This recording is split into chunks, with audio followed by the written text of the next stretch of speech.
Boys and girls, change of scenery, we're mixing up this morning. Today's workout, if you haven't already seen it, we have an ascending ladder of some plate deadlifts, some plate bent over rows, some plate curls and some plate presses. If you cast your minds back a few months, this should look very familiar. We did this one in the last lockdown. So we are gonna do 1 rep of each exercise. Again, a plate deadlift, a plate bent over row, a plate curl and a plate press. Then we're gonna do 2 reps of each movement, 3 reps of each movement, all the way up until we get to 10. That is a total of 55 reps. Each of those 4 exercises. Now, if you're thinking that might be too difficult or the weight that you have is too heavy, we don't mind if you look to stop around the 7 mark.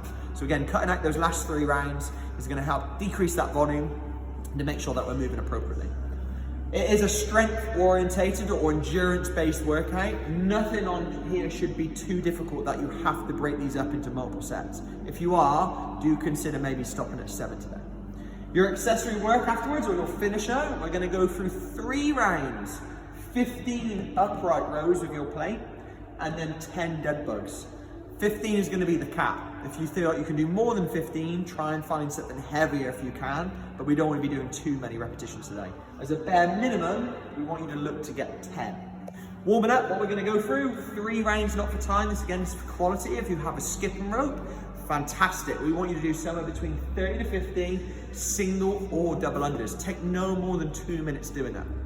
If we haven't got a rope, not a problem, we can go through jumping jacks. Old school playground movement, taking my hands out overhead, getting that nice steady jump in, starting to get that heart rate up, moving for a nice big range of motion.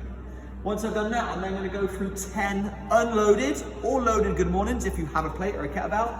Unloaded, I'm gonna have my hands behind my head, reach my hips back, I'm having that nice soft bend in my knee. If I need to load it up, I can hold my plate either behind my shoulders or high up on my chest if I want to. And then I'm gonna finish my warm up with 5 inchworms. If you don't know what that looks like, I'm gonna start with my feet nice and wide so I get a nice good hamstring stretch. Reaching my hands down, walking my hands out. Then I'm gonna walk my hands all the way back in again.